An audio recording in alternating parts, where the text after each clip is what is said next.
صلی اللہ علیہ وسلم من صلی صلاة الصبح فی مسجد جماعت یثبت فیہ حتی یصلی صبحۃ الضحیٰ کان کأجر حاج او معتمر تاما حجته وعمرته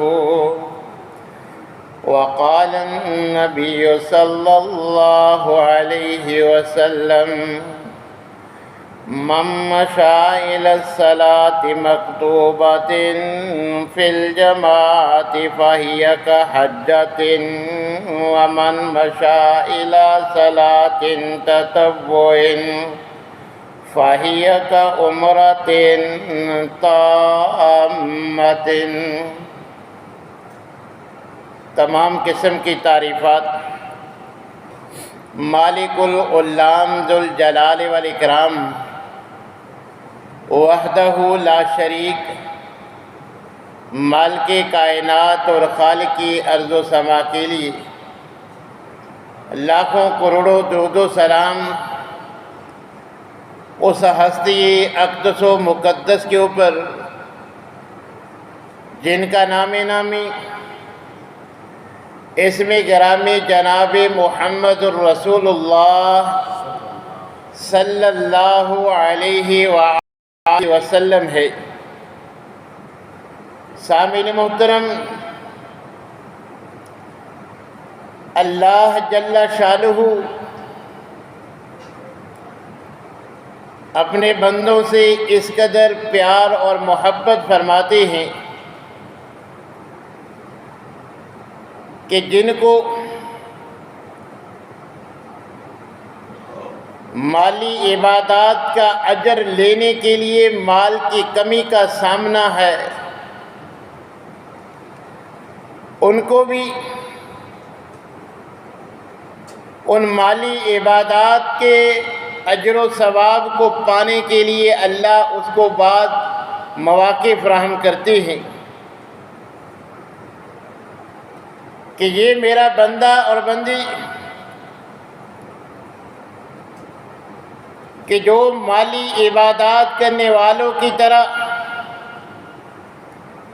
مال خرچ کر کے وہ اجر تو نہیں پا سکتا، اپنی غربت وسائل کی کمی کی وجہ سے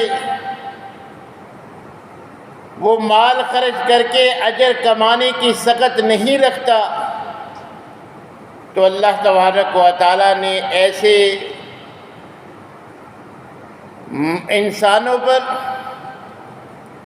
اپنی رحمت کی برقع برساتے ہوئے انہیں مالی عبادات کا اجر پانے کا موقع دیگر اعمال کے ذریعے فراہم کر دیا کہ ایک انسان لاکھوں خرچ کر کے عمرہ کرتا ہے اور لاکھوں کا سرمایہ خرچ کر کے حج کا ثواب لیتا ہے، مگر جو اتنا مال و دولت نہیں رکھتا کہ وہ حج اور عمرہ کر سکے، اللہ تبارک و تعالیٰ نے اپنے گھر میں رہتے ہوئے، ملک میں، وطن میں رہتے ہوئے بغیر لاکھوں خرچ کر کے، اتنے سرمایے خرچ کیے بغیر ہی وہ اللہ تبارک و تعالیٰ کی ان رحمتوں سے فائدہ اٹھا کے حج کا ثواب بھی لے سکتا ہے، عمرے کا ثواب بھی لے سکتا ہے۔ اللہ تبارک و تعالیٰ نے تو دینی معاملات کا اعتبار ہی نیت پر رکھا ہے کہ جو خلوص نیت کے ساتھ مصمم ارادہ کسی عمل کا کر لیتا ہے، پھر حالات سازگار ہوں یا نہ ہوں، اس کے مصمم ارادے اور اس کی نیت کی بنا پر اللہ تبارک و تعالیٰ وہ عمل کرنے والے جتنا اس کو اجر و ثواب عطا فرما دیتے۔ نبی کریم علیہ الصلوۃ والسلام نے فرمایا فمن ہم بحسنۃ کہ جو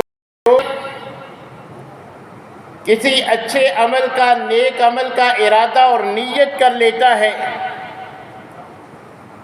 فلم یعملھا، وہ کوشش کے باوجود وہ عمل نہیں کر سکا،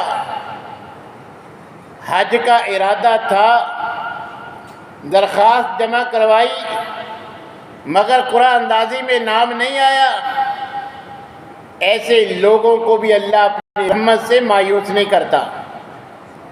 نبی کریم صلی اللہ علیہ وسلم نے فرمایا فلم یعملھا، جو کوشش کے باوجود نیت کے مطابق وہ عمل نہیں کر سکا، کتبہ اللہ تبارک و تعالی عندہ حسنۃ کاملہ، کہ جس نے کوشش کی، وہ نیک کام، وہ اچھا کام کرنے کے لیے اس نے تگ و دو تو کی، مگر وہ کر نہیں سکا، اس کی نیت اور ارادے کے بنا پر اللہ تبارک و تعالیٰ اس عمل کرنے والے کو، مکمل عمل کرنے والے کو جتنا اجر دیتے ہیں، اس کی نیت اور اس کے ارادے پر اس کو بھی اتنا ہی اجر دے دیتے۔ وَإِنْ هَمَّ بِهَا فَعَمِلَهَا، اور جو کوئی نیت اور ارادے کے ساتھ ساتھ عملی طور پہ وہ کام کر بھی لیتا ہے، اس پر بھی اللہ تبارک و تعالی مزید رحمتوں کا نزول فرماتے ہیں، کتبہ اللہ عندہ عشر حسنات، کہ اس نے عمل تو ایک ہی نیت اور ارادے کے مطابق کیا ہے، مگر اللہ اس کو 10 گنا اور 10 گنا سے بھی 700 گنا تک اللہ تبارک و تعالی عمل کر لینے والے کو اجر و ثواب عطا فرماتے ہیں۔ جو نیت اور ارادے کے مطابق وہ کام کر بھی لے،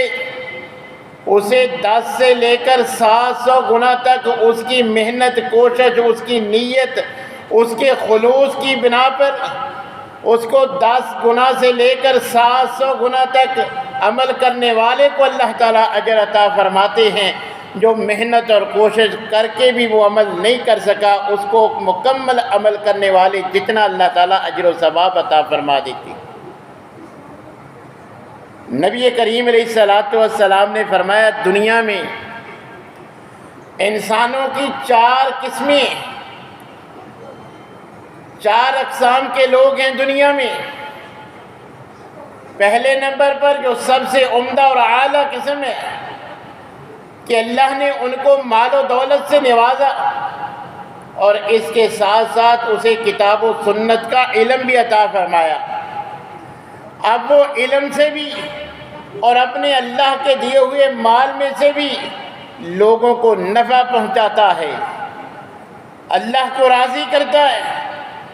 علم کے مطابق عمل کرتا ہے، آگے علم پھیلاتا ہے،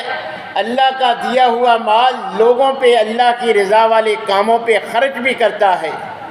یہ عمدہ ترین گروہ ہے جو اللہ کو اس انداز میں راضی کر لیتا ہے۔ اور دوسرا گروہ، دوسری قسم کے افراد وہ ہیں کہ جن کے پاس صرف علم ہوتا ہے،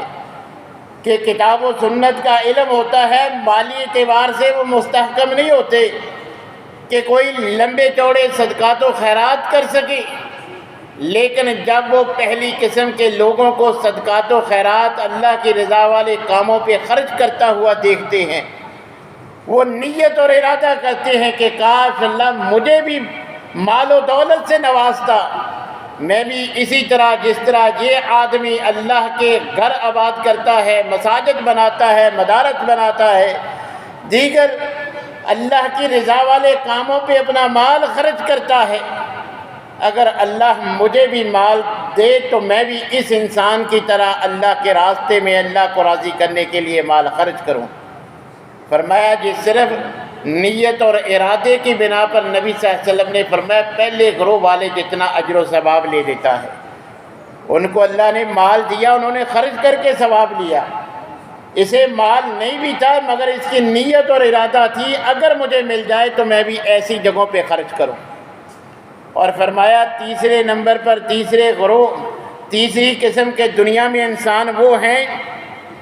کہ جن کے پاس مال و دولت ہے، وہ اس کو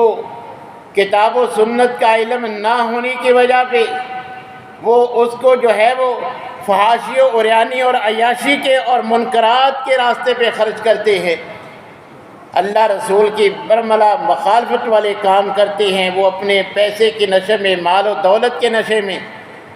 نافرمانی والے راستہ اختیار کرتے ہیں، تو ان کا یہ مال و دولت دنیا میں بھی ان کو ذلیل کرتا ہے اور آخرت میں بھی جہنم میں لے جانے کا سبب ہوگا۔ اور فرمایا چوتھی قسم کے انسان وہ ہیں کہ جن کے پاس نہ علم ہے نہ مال ہے، مگر جب وہ عیاش قسم کے جو اللہ اور اس کے رسول کی ناراضگی والے کاموں پہ بے تحاشا مال خرچ کرتے ہیں، ان کا صرف ارادہ اور نیت ہے کہ مال ہمیں بھی ملے تو ہم بھی ان کی طرح عیاشی کریں، ہم بھی اسی طرح جس طرح یہ پیسے پہ عیش کرتی ہیں، میرے پاس بھی پیسہ ہو تو میں بھی اسی طرح عیش و عشرت سے زندگی گزاروں، اسی طرح لہو و لعب میں عیاشی میں جیسے یہ عیاشی کرتی ہے میں بھی اسی طرح عیاشی کروں۔ تو نبی کریم علیہ السلام نے فرمایا ان کے پاس نہ علم تھا نہ پیسہ تھا، صرف ان کی نیت یہ ارادہ یہ تھا کہ اگر مل گیا تو نافرمانی والی وہی عیاشی والا راستہ اختیار کرنا ہے۔ فرمایا جو عیاشی کرتی ہیں مال ہونے کی بنا پر، جس طرح وہ دنیا میں بھی ذلیل اور آخرت کے عذاب کے مستحق ہے، اور یہ چوتھا گروہ جس کے پاس مال تو نہیں ہے، ان کی نیت اور ارادہ ہے کہ اگر مال مل جائے اسی طرح عیاشی کرنی ہے، تو نبی کریم علیہ السلام نے فرمایا اسی طرح ان نافرمانوں جتنا جو ہے وہ گناہ جے صرف اپنی غلط نیت اور غلط ارادے کی بنا پر سمیٹ لیتے۔ تو اس لیے ہمیں اللہ کی رضا کے لیے حج اور عمرے کی نیت جو ہے وہ ضرور کرنی چاہیے اور اللہ سے دعا گو رہنا چاہیے، اور اللہ نے اگر وسائل دیے ہیں تو پھر ہمیں اس کی کوشش بھی کرنی چاہیے، اس پر عمل کی۔ اگر پھر بھی ہم یہ کام نہیں کر سکے تو ان احادیث کی بنا پر اللہ تعالی ہمیں ان اعمال کا اجر و ثواب عطا فرما دیں گے۔ اور اسی طرح نبی کریم علیہ السلام نے فرمایا من صلی الغداۃ فی جماعت، کہ جو انسان صبح کی نماز با جماعت ادا کرتا ہے، ثم قعد یذکر اللہ حتی تطلع الشمس، پھر وہ مسجد ہی میں بیٹھ کر جماعت کے ساتھ فجر کی نماز ادا کرنے کے بعد مسجد ہی میں بیٹھ کر اللہ کا ذکر میں مصروف ہو جاتا ہے حتیٰ کہ سورج طلوع ہو جاتا ہے، ثم صلی رکعتین، پھر وہ چاشت اور اشراق کی کم از کم 2 رکعت ادا کر لیتا ہے، کانت لہو کاجر حجۃ و عمرۃ، جو انسان یہ مختصر سے وقت میں یہ عمل کر لیتا ہے، فجر کی نماز جماعت کے ساتھ ادا کرنے کے بعد مسجد ہی میں اللہ کے ذکر میں، قرآن کی تلاوت میں اللہ سے جو ہے وہ دعا اور ذکر و اذکار میں مصروف رہتا ہے، اشراق کے وقت اشراق کی 2 رکعتیں پڑھ کے مسجد سے نکلتا ہے، نبی کریم علیہ السلام نے فرمایا مکمل حج کرنے والے جتنا اور مکمل عمرہ کرنے والے جتنا ایک حج کرنے والا لاکھوں خرچ کر کے حج کا ثواب کماتا ہے، ایک عمرہ کرنے والا لاکھوں خرچ کر کے عمرے کا ثواب کماتا ہے، یہ مختصر سا وقت اس انداز میں مسجد میں گزارنے والے کو بھی اللہ تعالیٰ مکمل حج اور مکمل عمرے والے جتنا اجر و ثواب عطا فرماتے ہیں۔ اسی طرح نبی کریم علیہ السلام نے فرمایا من مشى الى صلاۃ مکتوبۃ فی جماعت، جو انسان گھر سے باوضو ہو کر مسجد میں فرضی نماز کی ادائیگی کے لیے آتا ہے، فَهِيَ كَحَجَّةٍ، تو نبی کریم علیہ السلام نے فرمایا گھر سے باوضو ہو کر فرضی نماز کے لیے جماعت کے ساتھ پڑھنے کا اہتمام کرنے کے لیے گھر سے مسجد میں آ کے جماعت نماز ادا، اللہ تعالیٰ اسے حج کرنے والے حاجی اجر و ثواب عطا فرماتے ہیں۔ اور فرمایا وَمَنْ مَشَى إِلَى صَلَاةِ تَطَوُّعٍ، صحیح الجامع کے الفاظ فہیہ کا عمرۃ تامہ، کہ جو گھر سے وضو کر کے نفلی نماز کے لیے مسجد کی طرف نکلتا ہے، چل کے مسجد آتا ہے کہ میں اشراق یا تہجد کی نماز مسجد میں جا کے ادا کروں گا، ایک عمرہ کرنے والے کو جتنا اللہ اجر عطا فرماتے ہیں، گھر سے وضو کر کے نفلی نماز مسجد میں آ کے پڑھنے والے کو بھی اللہ اتنا ہی اجر و ثواب عطا فرماتے ہیں۔ اسی طرح نبی کریم علیہ الصلوۃ والسلام نے فرمایا من ادا الی المسجد لا يريد الا ان يتعلم خيرا او يعلمه كان له كاجر حاجۃ تامۃ حجته، کہ جو مسجد میں اس نیت اور ارادے سے آتا ہے کہ ابھی نماز کا وقت تو نہیں ہوا مگر آج وہاں قرآن و سنت کے کسی درس کا اہتمام ہے، وہ درس دینے کے لیے، کتاب و سنت کی تعلیم دینے کے لیے، یا پھر دینے والے کی گفتگو سننے کی نیت سے جو گھر سے نکلتا ہے، نبی کریم علیہ الصلوۃ والسلام نے فرمایا کہ لاکھوں خرچ کر کے حج کر کے جتنا ثواب لیتا ہے، درس قرآن و حدیث سننے کے لیے گھر چھوڑ کے مسجد آنے والے کو بھی اللہ اتنا ہی اجر و ثواب عطا فرماتے ہیں۔ نبی کریم علیہ الصلوۃ والسلام صحابہ جو مالی طور پہ زیادہ مستحکم نہیں تھے، نبی کریم علیہ الصلوۃ والسلام کے پاس آ کے اپنی جو ہے وہ کم مالی کی وجہ سے کم اجر و ثواب کی جو ہے وہ بات نبی صلی اللہ علیہ وسلم کے سامنے رکھتے ہیں کہ یہ مالدار صحابہ ہیں، یہ مالی عبادات کر کے ہم سے زیادہ اجر کما لیتے ہیں، تو آپ ہمارے لیے بھی کوئی ایسی بات بتلائیے کہ ہم بھی ان جیسا اجر و ثواب کما لیں۔ ہم اتنی مال و دولت تو نہیں رکھتے کہ ان کی طرح خرچ کر کے اجر کما لیں، بغیر مال خرچ کیے ہم بھی اجر کما لیں، ہمیں بھی کوئی ایسا ٹوٹکا، کوئی ایسا وظیفہ بتا دیجئے۔ تو نبی کریم علیہ الصلوۃ والسلام نے وہی کہ جس کے لیے آج میرے اور آپ کے پاس وقت نہیں ہوتا، سلام پھرتے ہی ہم مسجد سے باہر نکل جاتے ہیں، باہر کھڑے ہو کے اگرچہ گھنٹوں گفتگو میں گزار دیں، وہی حضرت فاطمہ رضی اللہ تعالی عنہا کو تھکاوٹ کے لیے بتایا ہوا وظیفہ، ان صحابہ کرام کو جو کہتے ہیں مال ہمارے پاس نہیں کہ مال خرچ کر کے مالی عبادات کا ثواب، بغیر مال خرچ کیے ثواب کمانا چاہتے ہیں، کچھ بتا دیں۔ فرمایا نماز پڑھنے کے بعد یہ 33 مرتبہ سبحان اللہ، اللہ اکبر، الحمدللہ، یہ ایسے کلمات ہیں، ان کو حقیر نہ جانو، اگر ان کو لازم پکڑ لو گے، جو لاکھوں خرچ کر کے اجر و ثواب کماتی ہیں، تم ان اعمال کے ساتھ ان جو ہے وہ اذکار، یہ الفاظ ادا کر کے بھی جو ہے وہ اسی طرح اجر و ثواب کما سکتے ہو جیسے لاکھوں خرچ کر کے حج کرنے والا یا عمرہ کرنے والا جو ہے وہ یہ اجر کماتا ہے۔ اسی طرح نبی کریم علیہ الصلوۃ والسلام نے فرمایا من جہز غازیا او یحز حاجا او خلفہ فی اہلہ او فطر صائما، 3 کام کرنے والے اور ان کے ساتھ اس انداز میں یہ طرز عمل اپنانے والے بھی اسی انداز میں اجر و ثواب کے حقدار بن جاتے ہیں۔ روزے دار کی افطاری کروانے والا بھی روزے دار جتنا اجر و ثواب کما لیتا ہے، عمرے کی ادائیگی پہ جانے والا جتنا اجر و ثواب کماتا ہے، اس کے پیچھے اہل و عیال کی دیکھ بھال کرنے والا، ان کی ضروریات کو پورا کرنے والا بھی، اگر وہ عمرہ ادا کرنے کی وجہ سے وہ کام نہیں کر سکا تو کوئی اس کا مسلمان حقیقی بھائی یا دوسرا مسلمان بھائی اس کی گھر کی یہ اخراجات، اس کی ضروریات پوری کر دیتا ہے۔ جتنا ثواب عمرہ کرنے والے کو ملے گا، اس پیچھے اہل و عیال کا خیال رکھنے والے کو بھی اتنا ہی اجر ملے گا۔ اسی طرح فرمایا حج پہ چلے جانے کی وجہ سے گھر والوں کو پریشانی اور مشکل کا سامنا ہوگا، جو اس کا عزیز، اس کا رشتہ دار یا اس کا کوئی اسلامی بھائی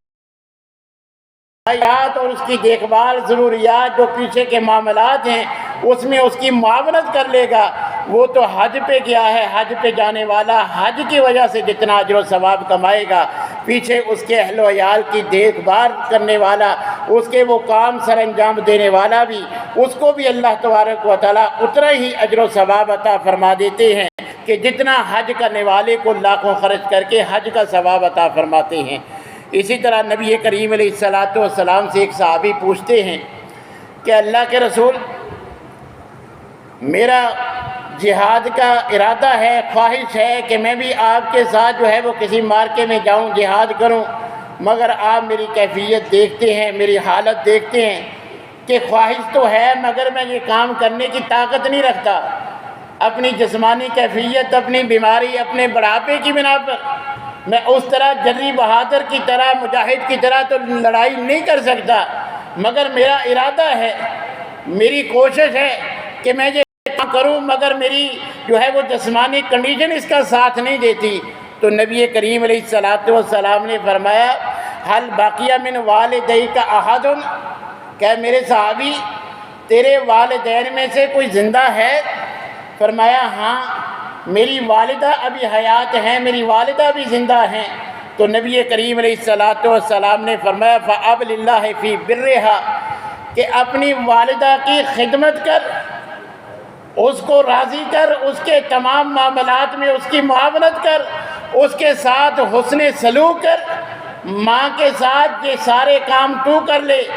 ماں کو راضی تو کر لے۔ جہاد کا جذبہ ہے، مجاہد جتنا اللہ اجر و ثواب عطا فرمائے گا۔ حاجی جو حج کرنے کے لیے لاکھوں خرچ کر کے محنت مشقت بھی برداشت کرتا ہے، صرف تیری ماں کی خدمت کی بنا پر اللہ تعالیٰ اے میرے صحابی تمہیں حج کرنے والے جتنا، عمرہ ادا کرنے والے جتنا اجر و ثواب صرف ماں کی خدمت کی وجہ سے دے گا۔ تو اس لیے اگر ہم لاکھوں خرچ کر کے حج نہیں کر سکتے، عمرہ تو ادا نہیں کر سکتے، تو اللہ تبارک و تعالیٰ نے یہ کام، یہ آسان کام یہ تو ہم سب کر سکتے ہیں۔ اللہ کی رحمت ہے کہ یہ اتنے سے مختصر سے کام کر کے ماں باپ کی خدمت ہم پہ ویسے ہی فرض ہے جیسے اللہ کی عبادت فرض ہے، مگر موڑے ماں باپ کو راضی کر کے ہم حاجی جتنا، مجاہد جتنا، عمرہ کرنے والے جتنا اجر و ثواب کما سکتے ہیں، اور فجر کے بعد اشراق تک اگر مسجد میں بیٹھ کے ذکر اذکار کرتے رہیں پورا حج۔ اور یہ بھی یاد رکھیے کہ لاکھوں ہمارے بھائی حج کرنے جاتے ہیں، لاکھوں خرچ کرتے ہیں، ساری محنت مشقت بھی برداشت کرتے ہیں، مگر جانے انجانے میں ان میں بہت ساری کمیاں کوتاہیاں بھی ہو جاتی ہیں۔ اب پتہ نہیں ان کا حج قبول ہوا بھی ہے کہ نہیں، کیونکہ شریعت نے کتاب و سنت کے مطابق فسق و فجور سے بچ کے یہ کام کرنے کا کہا ہے۔ اگر وہاں کوئی جانے انجانے میں ایسی غلطی ہو گئی، لاکھوں خرچ کیا ضائع ہے، اجر و ثواب نہیں ملتا۔ عمرہ کرنے والے سے کوئی غلطی ہو گئی، سب کچھ محنت مشقت برداشت کی ہے، لاکھوں کا سرمایہ بھی خرچ کیا ہے، ممکن ہے اس سے کوئی غلطی ہو جائے، اسے اجر بھی نہ ملے، وہ اجر سے محروم رہ جائے، مگر زبان رسالت سے اس بات کی گارنٹی ہے کہ جو یہ عمل کر لیتا ہے، فجر جماعت سے پڑھ کر اشراق تک مسجد میں بیٹھ کر وہ ذکر اذکار میں مصروف رہتا ہے، اشراق پڑھ کے باہر نکلتا ہے، اس کو مکمل حج اور مکمل عمرہ جس کا قبول بھی ہوا ہو، جتنا اس کو اجر ملتا ہے اللہ تعالیٰ اس انسان کو بھی اتنا ہی اجر عطا فرماتے ہیں۔ مسجد میں با جماعت نماز کے لیے گھر سے باوضو ہو کے مسجد میں آ کے نماز پڑھنا، یہ جماعت کی سستی، یہ نمازوں کی سستی چھوڑ دینا، یہ میرے بھائیوں مفت میں حج کا اجر و ثواب جس پہ جو ہے وہ 15 سے 20 لاکھ روپیہ خرچ ہوتا ہے، اگر اذان سن کے ہم بر وقت گھر سے باوضو ہو کے مسجد میں جماعت کے ساتھ آ کے نماز ادا کر لیں، صرف ایک نماز ہم نے جو ادا کرنی ہے فرض ہے، نہیں کریں گے تو گناہ تو مل رہی ہے، اگر ہم ادا کر لیں گے نماز کا ثواب تو ہے ہی، مگر ایک حج کرنے والے جتنا اجر و ثواب بھی ملے گا، جو حدیث میں نے آپ کو بیان کی ہے کا فرمان ہے۔ تو میرے بھائیوں اگر ہم لاکھوں خرچ کر کے حج ادا نہیں کر سکتے تو یہ کام تو کر سکتے ہیں، ماں باپ کی خدمت تو کر سکتے ہیں، اور ویسے بھی ہم جو ہے یہ تو رونا روتے ہیں مہنگائی کا کہ حج مہنگا ہو گیا، عمرہ جو ہے وہ مہنگا ہو گیا، تو میرے بھائی نماز کے تو کوئی پیسے نہیں ہیں، 5 وقت ہر گلی اور محلے میں کئی مساجد ہیں، ہمارے اوز پڑوس ہر گلی میں ہر محلے میں اللہ نے یہ انتظام کیا ہے، اور اب آپ دیکھ لیں کہ موسم کی ہر طرح کی سختی کا انتظام بھی جو ہے وہ اللہ نے کروا دیا، گرمی ہے مسجدوں میں اے سی ایئر کنڈیشن موجود ہیں، سردی ہوتی ہے ہیٹر کا انتظام ہوتا ہے، ہر گلی محلے میں مسجد بھی ہوتی ہے، سارے معاملات ہوتے ہیں، نماز پڑھنے کا کوئی پیسہ نہیں ہے۔ عمرے کا اس پہ جو ہے وہ 2-3 لاکھ خرچ آتا ہے، حج کے لیے 12 سے 15 لاکھ خرچ ہوتا ہے، مگر نماز پڑھنے پہ کوئی خرچہ نہیں۔ وضو کرنے کے لیے مسجد میں پانی مفت ہے، اے سی مفت، پنکھا مفت، ہر سہولت مفت ہے، مگر میں اور آپ بر وقت نماز پڑھنے کے لیے تیار نہیں۔ پھر ہم امید لگائے بیٹھے ہیں کہ اللہ تعالیٰ ہمیں اپنے گھر کی زیارت کروائیں گے۔ تو جو اللہ کے گھر مسجدیں ہمارے گلی محلے میں، ہمارے اوس پڑوس میں ہیں، اگر ہم وہاں جانے کی زحمت نہیں کرتے تو پھر یہ ہماری خام خیالی ہے کہ اللہ ہمیں وہ نصیب کریں گے۔ تو اس لیے میرے بھائیوں، اگر ہمارے دل و دماغ میں بھی یہ سوچ آتی ہے کہ ہماری گلی محلے کا، ہمارے شہر کا، ہمارے خاندان کا فلاں بندہ حج پہ جا رہا ہے، کاش اللہ مجھے بھی یہ سعادت بخشیں، تو کم از کم 5 وقت کی باجماعت کا اہتمام کریں اور اس کے بعد اللہ سے دعا کریں، اور یہ جو کام، جو مختصر سے کام جن پہ حج اور عمرے کا ثواب مل جاتا ہے، ان کو جو ہے وہ کریں اور اللہ سے دعا کریں، انشاءاللہ اللہ سارے جو ہے وہ راستے کھول دے گا، آسانی فرما دے گا۔ اللہ تبارک و تعالیٰ سے دعا ہے کہ اللہ تعالیٰ جو گئے ہیں، اللہ یا جو جائیں گے، اللہ تعالیٰ ان کی یہ محنت، ان کی یہ کوشش قبول فرمائے، اور ان کو جو ہے وہ مکمل حج عمرے کا ثواب، اور جو اللہ نے ہمارے لیے یہ ذرائع رکھے ہیں، ہمیں یہ اپنا کر جو ہے یہ اجر و ثواب کمانے کی، والدین کی خدمت کرنے کی توفیق عنایت فرمائے۔ وآخر دعوانا